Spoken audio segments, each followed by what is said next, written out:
Okay, sorry that chapter ended abruptly. I just noticed, and I actually read quite a ways ahead before I realized it stopped recording. So I hope I'm going back and starting where I left off there. There's so much good stuff, though, to tell you about the principal's office and what happens right after that. So here we go. Back to the principal's office. And I think we were talking about how Connor just can't seem to take a compliment. All right. So then she says again, I'm so proud of you, Connor, Mrs. Peters said just as he reached for the door handle. You've come a long way from napping in my class back in sixth grade. All Connor could do was smirk sweetly at her. If you had told him a year and a half ago that one day Mrs. Peters would become one of his greatest supporters, or even refer to him by his first name, he would have never believed it. Connor mulled things over as he walked home. His thoughts soared into the realm of possibilities and sank into the realm of uncertainty. Had Mrs. Peters gone mad, or was he, the Connor Bailey, actually capable of becoming a writer one day? Could he actually make a career out of writing about the experiences that he and his sister had had in the fairy tale world? Would anyone want to read his stories about Trebella and Trix, or the Evil Queen and the Big Bad Wolf, or Jack and Goldilocks? Would those people mind if he wrote about them? If he ever saw her again, would Goldilocks beat the living daylights out of him for writing about the love triangle with her, Jack, and Red Riding Hood? Connor figured people had been writing the same stories about them for centuries. Surely they wouldn't mind if he gave them a little update here and there. But what about Alex? She had as much ownership over the experiences as he did. Would it bother her if he started sharing them with the world? Alex had always been the one with a future, not him. Planning had always been her specialty. Connor always expected she would grow up to be a doctor, a lawyer, a president. But unfortunately, he hadn't given his own future very much thought, so any prospect seemed like a stretch. Connor realized he wanted to get Alex's input on all of this. But as he reached their house, he came to a halt. There was something there he didn't expect to see. What's Bob doing here? Connor asked himself, recognizing the car parked outside the home. The front door flew open before Connor could open it himself. Alex was standing on the other side, wide-eyed and white-faced. What does white-faced mean? The author's trying to show you something without telling you right away. Finally, she said in relief. What's going on? Connor asked. Why's Bob here? He wants to talk to us before Mom gets home, Alex said.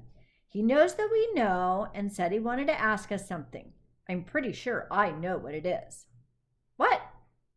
Connor asked. He was completely oblivious. Just go inside, Alex told him. I think there's about to be a major development. Dare I go on?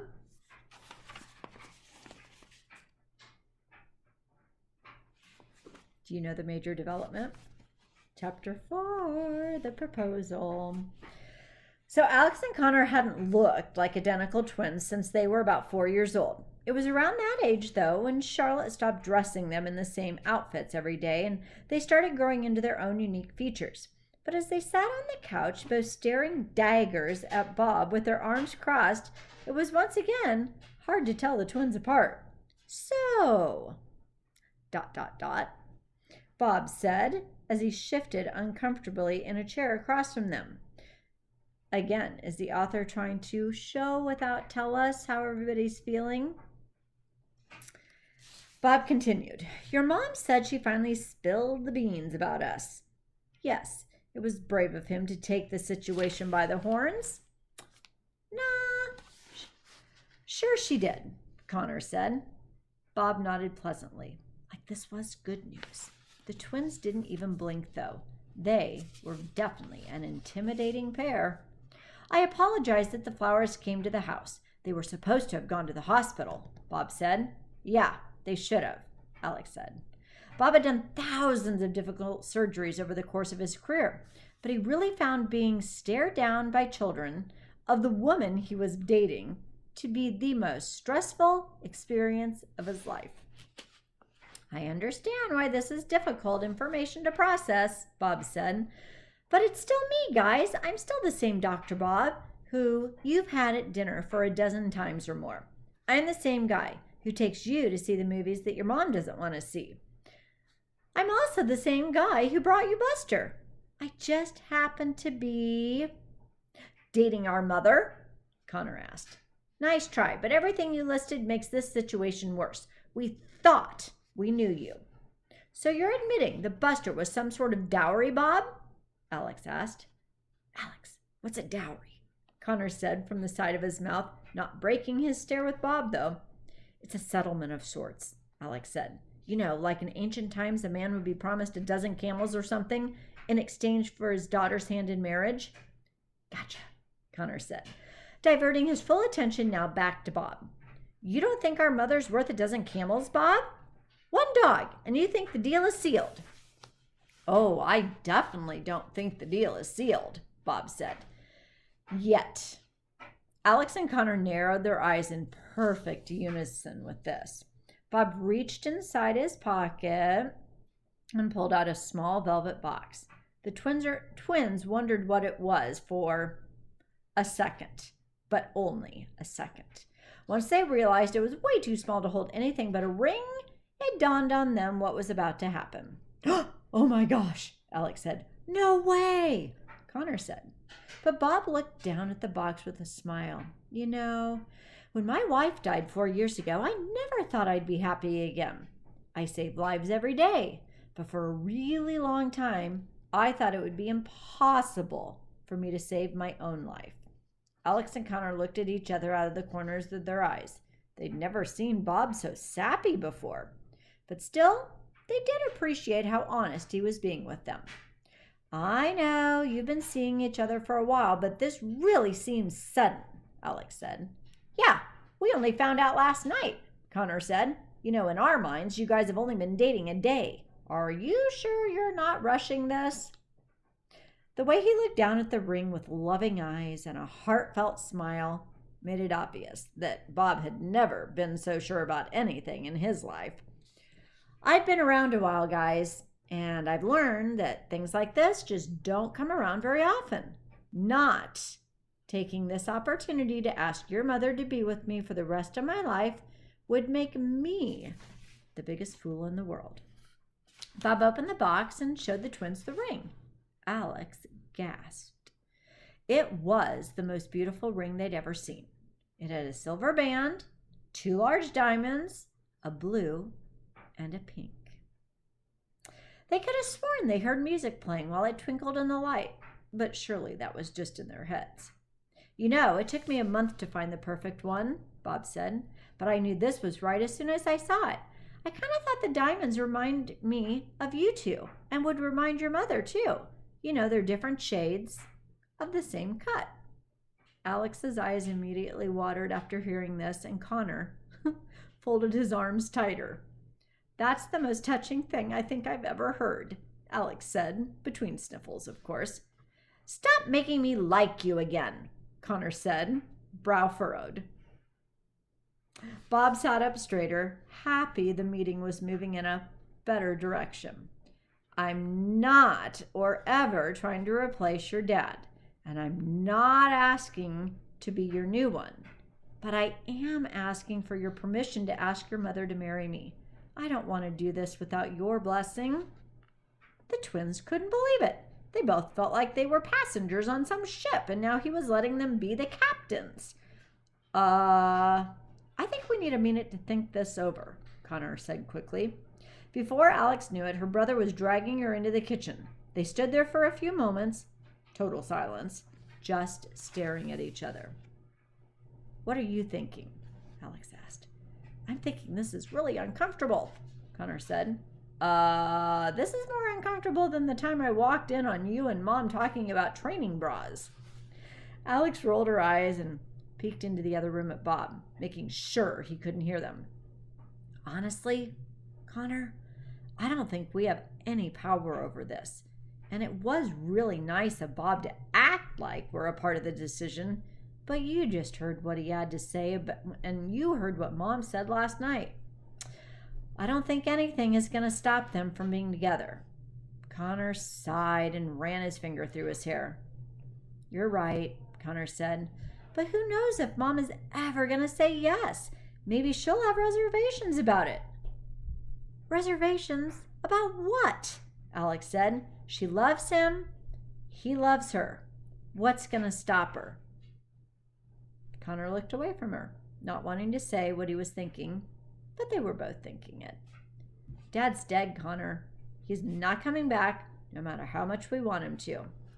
This was really hard for Alex to be so frank. Usually, she let the adults in her life dish out the tough love, but since they were slowly disappearing, she had no choice but to serve it up herself this time.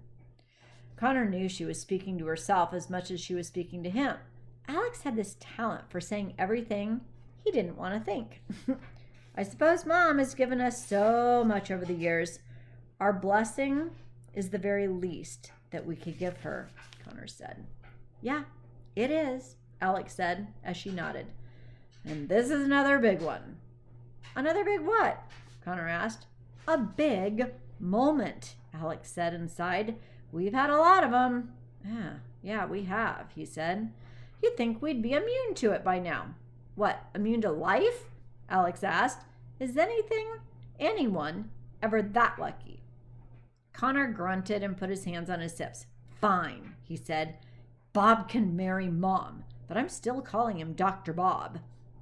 So the twins returned to the other room. Bob anxiously stood and faced them.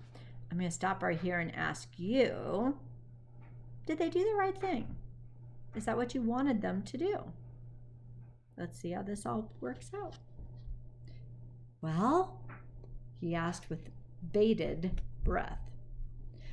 The jury has spoken, Connor said. Alex and I have decided that you may ask our mom to marry you. Bob joyfully clapped his hands together and tears came to his eyes. Oh, guys, you have made me the happiest man alive. Thank you. I promise to take care of her for the rest of her life. Buster started barking and jumped up and down, joining in on the celebration. Where are you going to do it? Alex asked him. How about here, over dinner maybe? Bob said. I'll order food from her favorite restaurant and surprise her when she gets off work. When? Connor asked. Sooner the better. I'm free next Thursday. How about then? I have class in the afternoon, but I'll be home by 6, Alex said. Great, then it's all settled, Bob said. I'll propose next week on Thursday night at 6 o'clock. I'll ask a few of the nurses to keep your mom busy so she doesn't get home early and ruin the surprise. This is going to be terrific. The twins were looking forward to it. Not the event itself, but a chance to see their mom happy again. Hey, Bob, Connor said, are you guys going to move in with us? Usually married people like to live with each other, for the first couple months at least. Well, that's a really good question, Alex said. Where are we going to live? My house? Bob said and shrugged his shoulders. Before she died, my wife and I bought a really big house not too far from here, thinking that we were going to raise a family. It'd be really nice to finally fill up all those rooms. The twins looked around their small rental house. The thought of leaving it made them feel sad. It had, unexpectedly become home over the years. It'll be weird to move again, Alex said, but easy since we never actually finished unpacking last time. I've even got a swimming pool, Dr. Bob said, trying to cheer up the twins. Then Connor's eyes grew big. Whoa, he said. Bob, you could have saved yourself an entire afternoon if you had just started with the swimming pool. Alex rolled her eyes, and Bob let out a soft chuckle. Now, Mom better say yes or I'm going to be so disappointed, Connor said. All right. I think that's a good place to stop for today. We'll find out what Mom says next time.